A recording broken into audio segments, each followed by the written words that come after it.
Hay juegos que no necesitan 20 entregas para quedarse en la memoria, a veces basta una sola aventura, una idea bien ejecutada y una comunidad que, años después, sigue preguntándose lo mismo, ¿por qué esto nunca volvió? Y lo curioso es que muchos de estos juegos no fracasaron por falta de calidad, al contrario, y por eso hoy vamos a ver 10 juegazos que nunca han tenido una secuela. Pero antes de seguir, si después de ver este vídeo te han entrado ganas de jugar estos juegazos, te recuerdo que en Eneba puedes encontrar todos estos juegos con hasta un 70% de descuento. Tienes juegos para PC, PlayStation, Xbox y Nintendo Switch, y muchas veces bastante más baratos que en las tiendas habituales, y encima puedes comparar precios para pillar la mejor oferta disponible. Te dejo mi enlace en la descripción. Entrando desde ahí apoyas directamente al canal, a ti no te cuesta nada extra y de paso puedes ahorrar bastante en tu próxima compra. Así que échale un vistazo porque igual ese juego que llevas tiempo esperando está mucho más barato de lo que crees.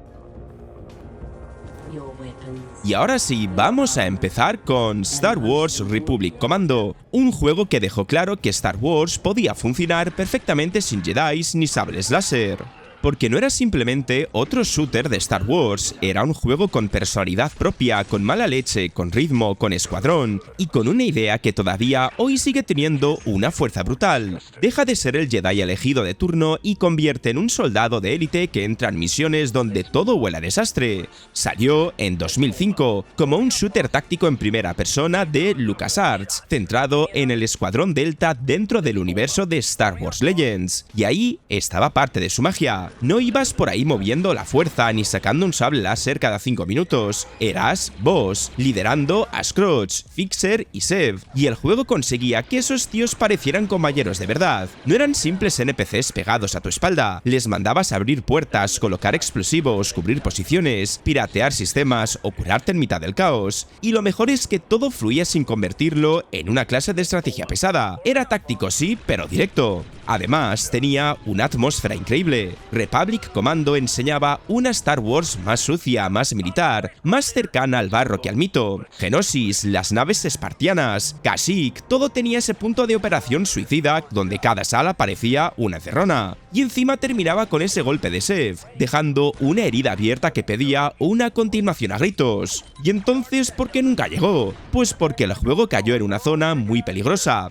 querido por muchos, pero no lo bastante enorme como para que LucasArts apostara fuerte por él. De hecho, existió una secuela planeada llamada Star Wars Imperial Commando, pero fue cancelada cuando aún estaba en fase conceptual. La idea era seguir con comandos imperiales tras la caída de la República. Y luego llegó el problema de siempre, cambios de prioridades, LucasArts moviéndose hacia otros proyectos, y años después Disney cerrando el desarrollo interno del estudio para pasar a un modelo de licencias.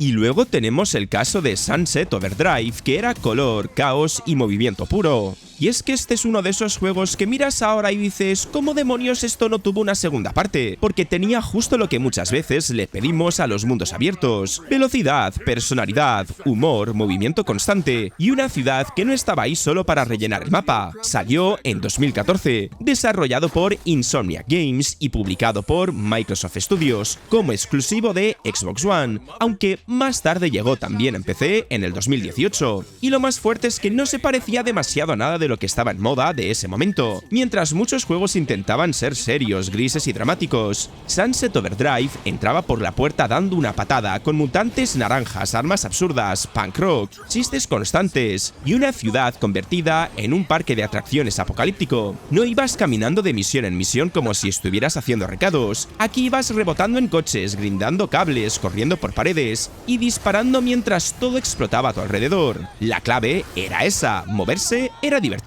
No era solo un medio para llegar al objetivo, era el corazón del juego. Cuando pillabas el ritmo, Sunset City se convertía en una coreografía de caos. ¿Y por qué nunca tuvo secuela? Pues porque fue víctima de varias cosas a la vez. Primero, No fue un fracaso creativo, pero tampoco explotó comercialmente como para obligar a Microsoft a decir, vale, esto tiene que convertirse en una saga. Era un juegazo, sí, pero no un fenómeno masivo. Y eso en una generación donde la Xbox One ya estaba peleando cuesta arriba contra la PS4. Le hizo mucho daño. Luego está el lío empresarial. Insomniac acabó siendo comprada por Sony en 2019, pasando a formar parte de PlayStation Studios. Eso dejó a Sunset Overdrive en una situación muy rara. Un juego asociado a Xbox, creado por un estudio que ahora pertenecía a Sony, y con una IP que siempre ha estado rodeada de dudas sobre derechos y posibilidades reales de continuación. Y encima, Insomniac encontró un filón gigantesco con Spider-Man y Ratchet & Clank, proyectos muchísimo más seguros, populares y rentables.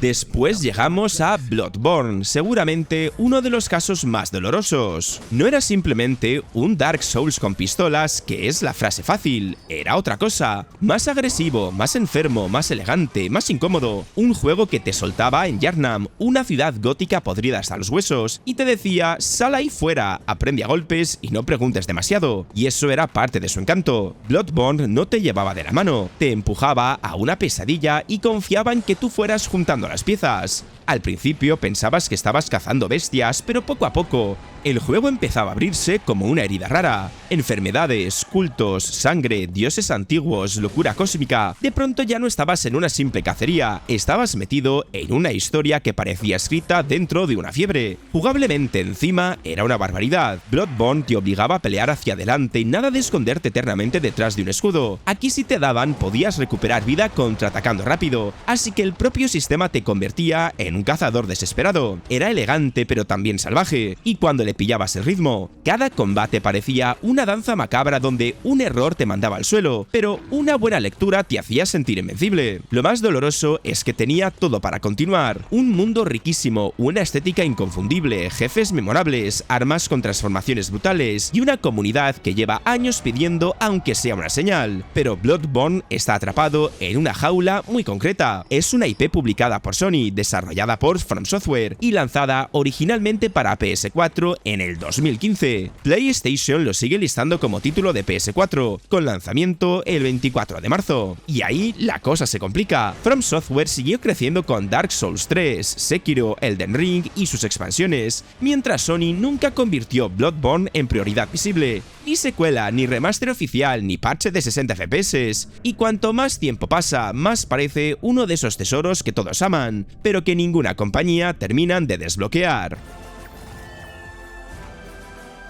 Y con Braid pasa algo distinto. A simple vista, era un plataformas bonito con aspecto de cuento pintado a mano, musiquita melancólica y un protagonista llamado Tim persiguiendo a una princesa. Vamos, todo parecía bastante inocente, pero en cuanto empezabas a jugar, el juego te soltaba una idea brillante. Aquí el tiempo no era solo una mecánica, era el lenguaje entero de la obra, y ahí estaba su grandeza. Braid no iba de saltar por saltar, ni de superar niveles porque sí, iba de mirar cada pantalla como si fuera un acertijo con mala intención, rebobinar el tiempo, mover objetos que no se veían afectados por ese rebobinado, entender patrones, fallar y probar otra vez. Era un juego que te hacía sentir inteligente, pero también un poco torpe porque cada solución parecía obvia solo después de encontrarla. Lo más fuerte es que debajo de esa fachada de cuento había una historia muchísimo más amarga. Braid jugaba con la obsesión, el arrepentimiento, la memoria y esa necesidad humana de volver atrás para arreglar lo que ya rompiste. Y cuando llegaba a su tramo final, todo lo que creías entender se daba de vuelta.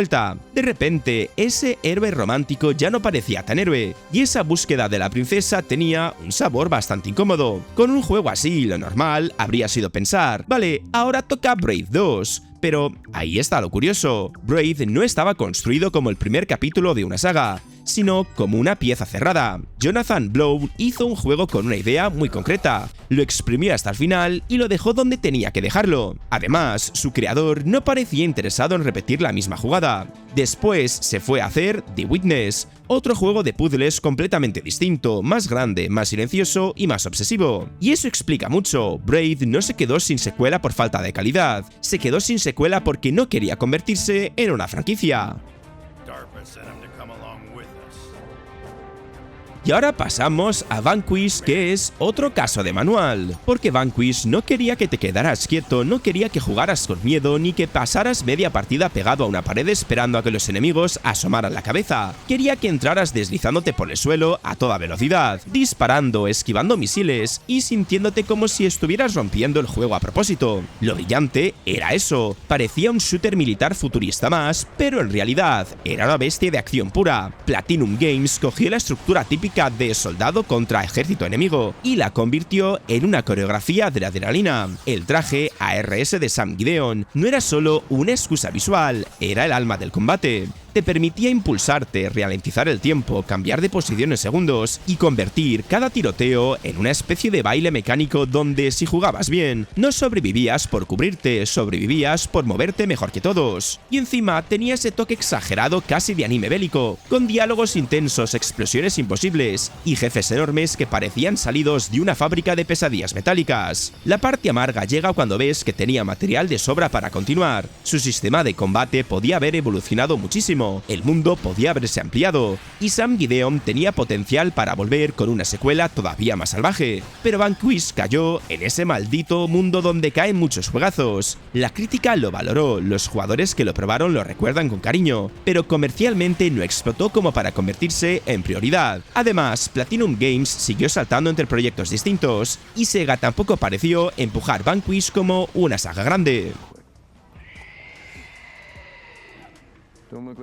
Luego está Days Gone, un juego que empezó con críticas divididas pero que con el tiempo fue ganando muchísimo cariño. Este es uno de esos juegos que empezó con la gente mirándolo de reojo y terminó convirtiéndose en una especie de «oye, pues igual nos pasamos de duros con él». Porque sí, de salida tuvo sus problemas, sus bugs, sus tirones y esa sensación de que Sony esperaba otro bombazo. Pero cuando el juego respiraba, cuando te dejaba perderte por Oregón con la moto de Deacon, ahí había algo muy potente. La gracia de Days Gone no estaba solo en matar engendros, estaba en esa fantasía de carretera rota, gasolina justa y un mundo que se había ido al suelo. Cada viaje tenía tensión porque no era lo mismo moverte por el mapa con el depósito lleno que ir casi seco, de noche, escuchando bichos entre los árboles y rezando para encontrar chatarra. La moto no era un simple vehículo, era casi tu casa. La cuidabas, la mejorabas, la recuperabas cuando te dejaban tirada, y eso hacía que el mundo se sintiera más físico. Y luego estaban las hordas. Ahí el juego sacaba pecho de verdad. No eran 4 enemigos corriendo hacia ti, eran masas enormes que convertían el combate en puro pánico. Preparabas trampas, estudiabas rutas, mirabas explosivos, pensabas que lo tenías todo controlado, y en cuanto la horda giraba hacia ti, todo el plan se iba al barro. Esa sensación de corre, corre, corre era buenísima. Lo que pasó después fue bastante menos bonito. Days Gone vendió, creó comunidad, y con los años ganó muchísimo cariño, pero en Sony no pareció suficiente para activar una continuación. Según Bloomberg, Ben Studios propuso una secuela en 2019, pero Sony no aprobó el proyecto, en parte por la recepción crítica irregular y el largo desarrollo del primer juego. Y ahora saltamos a Sleeping Dogs, que fue un juego con muchísimo recorrido por detrás. Sleeping Dogs es uno de esos juegos que mucha gente lo descubrió bastante tarde, pero que cuando lo hizo pensó lo mismo. ¿Cómo es posible que esto no tuviera una secuela? Porque no era un mundo abierto más intentando copiar la fórmula de GTA sin alma. Tenía algo propio, tenía Hong Kong, tenía peleas brutales, tenía cine policíaco asiático por todas partes, y tenía un protagonista que funcionaba muchísimo mejor de lo que parecía al principio. Lo grande de Sleeping Dogs era Wei Shen. No era el típico criminal que sube en la mafia porque sí, ni el policía perfecto que hace todo bien. Era un tío partido en dos. Por un lado, infiltrado en las triadas, por otro, cada vez más metido emocionalmente en ese mundo que se suponía que tenía que destruir. Y eso hacía que la historia tuviera un punto muy potente, porque no estabas simplemente haciendo misiones para ganar dinero o subir reputación. Estabas viendo a un personaje perder el equilibrio entre deber, lealtad y rabia. Y luego estaba el combate, que era una maravilla. Sleeping Dogs entendió que si ibas a ambientar tu juego en Hong Kong, no puedes basarlo todo en pistolas y persecuciones. Aquí las peleas cuerpo a cuerpo eran el centro. Contraataques, patadas, agarres, remates contra el entorno, enemigos rodeándote. Cada pelea parecía una escena sacada de una película de acción. La ciudad también tenía personalidad. No era una enorme por ser enorme, tenía neones, lluvia, puestos callejeros, tráfico, templos, callejones, y esa mezcla de lujo lujo, crimen y vida diaria que hacía que Hong Kong se sintiera distinta a cualquier otro sandbox de la época. El problema es que Sleeping Dogs llegó con una historia empresarial bastante complicada. Nació como True Crime Hong Kong, Activision lo canceló, Square Enix lo rescató, lo renombró y aunque acabó siendo muy querido, no se convirtió en el bombazo comercial que necesitaban. Hubo intentos de continuar la marca, incluso con proyectos derivados, pero ninguno terminó cuajando. Con Bully la pregunta lleva años dándonos vueltas. Porque sí, tenía ese ADN de Rockstar, esa libertad de hacer el gamberro, de meterte en líos y de pasearte por un mapa lleno de personajes raros. Pero Bully no era precisamente un GTA con uniforme escolar. Tenía una identidad propia, más pequeña, más cercana y curiosamente, más especial. La gracia estaba en Bullworth Academy. No era una ciudad enorme llena de rascacielos y persecuciones policiales. Era un internado horrible con profesores quemados, abusones, empollones, pijos, macarras, deportistas y toda esa jungla adolescente convertida en videojuego. Y lo mejor es que Rockstar lo trataba con ese humor ácido suyo, pero sin perder el encanto. Podías ir a clase, aprender movimientos de lucha, hacer recados absurdos, montar en bici, tirar petardos, escapar de profesores y acabar metido en una guerra social entre grupos que parecía ridícula, pero funcionaba increíblemente bien. Jimmy Hopkins, además, era un protagonista perfecto para ese mundo. No era un santo, pero tampoco era un villano. Era un chaval conflictivo, con mala suerte, mala actitud y con cierto código propio. Y eso hacía que Bully tuviera algo que muchos mundos abiertos no tienen: personalidad en cada esquina. Lo más frustrante es que una secuela tenía todo el sentido del mundo. Podían llevar la fórmula a otro instituto, a una universidad, a un campamento de verano, a una ciudad más grande, o incluso mostrar a Jim creciendo en otro ambiente igual de caótico. El concepto daba para muchísimo, pero ahí la historia se fue apagando. Rockstar empezó a concentrarse cada vez más en gigantes como GTA 4, Red Dead Redemption, GTA 5 y después GTA Online, proyectos enormes que absorbían recursos, años y equipos enteros, y Bully, aunque querido, nunca fue una prioridad al nivel de esas bestias comerciales. Y es que Dante's Inferno tenía una secuela casi escrita en su propia idea. Sí, era un hack and slash de la época dorada de los golpes imposibles, los enemigos gigantes y las cámaras dramáticas. Sí, bebía muchísimo de lo que estaba funcionando en aquel momento, pero también tenía una cosa que no todos tenían: una ambientación brutal, incómoda y muy difícil de olvidar, porque la idea ya era una locura: coger la Divina Comedia, convertir a Dante en un cruzado atormentado, darle una guadaña enorme y mandarlo a atravesar las 9 círculos del infierno para rescatar a Beatriz. Aquello podía haber salido ridículo y a ratos era exageradísimo, pero claro, también tenía una fuerza visual tremenda. Cada círculo era más desagradable que el anterior. Lujuria, gula, avaricia, ira, herejía. El juego no se cortaba demasiado, y eso hacía que avanzar fuese casi como bajar por una pesadilla cada vez más grotesca. Lo mejor era que Dante's Inferno no intentaba ser bonito. Era sucio, religioso, violento, culpable. Tenía esa estética de pecado medieval mezclada con fantasía oscura que se te quedaba grabada. Y aunque el combate no reinventaba nada, funcionaba muy bien.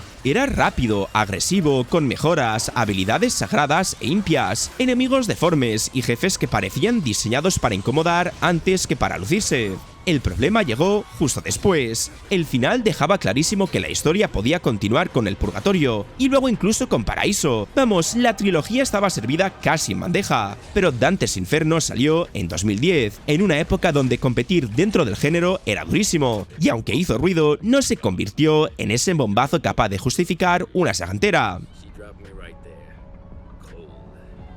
Y cerramos el vídeo con Freedom Fighters, un juego que hacía algo muy especial. Te hacía sentir que estabas construyendo una revolución. No eras un super soldado, ni un héroe elegido, ni el típico protagonista que entra en una guerra como si fuera al gimnasio. Eras Chris Stone, un fontanero normal que acababa metido en una Nueva York ocupada por una invasión soviética alternativa, y poco a poco pasaba de sobrevivir como podía a liderar una resistencia entera. Y ahí estaba la magia. Freedom Fighters no era solo pegar tiros en tercera persona. Tenía una idea buenísima: reclutar rebeldes y dirigirlos en mitad del combate con órdenes simples, rápidas y muy claras. Les decías que atacaran, defendieran o te siguieran, y de repente una misión dejaba de parecer un tiroteo normal para convertirse en una pequeña batalla callejera. Lo mejor es que no necesitaba complicarte la vida con menús enormes, todo era directo, ágil y muy satisfactorio. Además, el juego tenía una estructura muy inteligente. Liberabas zonas, cortabas suministros, debilitabas al enemigo y veías cómo tus acciones en una misión podían afectar a otras. Cada bandera soviética que bajabas y cada punto que recuperabas tenían ese sabor de vale, estamos avanzando. Pero aquí viene la parte injusta. Freedom Fighters tenía alma de saga, pero no cayó en el momento adecuado. IO Interactive venía de hacerse fuerte con Hitman y después acabó moviéndose hacia otros proyectos como Kane and Lynch, mientras el juego quedaba como un clásico de culto, querido, pero no lo bastante grande comercialmente como para arrastrar a una secuela inmediata. Y al final no hablamos de juegos olvidables ni de experimentos que salieron mal, hablamos de títulos que la gente sigue recordando, recomendando y defendiendo años después. Juegos que quizá no vendieron lo suficiente, que quedaron atrapados entre estudios, licencias o decisiones empresariales, o que simplemente llegaron en un momento donde la industria miró hacia otro lado. Y ahora déjame tú abajo en comentarios si has visto todo este vídeo, qué juegazos nunca han tenido una secuela. Déjamelo abajo que me los leo todos y quizás me los apunte para una siguiente parte. Si te ha gustado el vídeo, dale al like, al hype si lo estás viendo desde el móvil y suscríbete si no lo estabas. Y recuerda que si lo haces ayudas un montón al canal. Dicho esto, nos vemos en el próximo vídeo.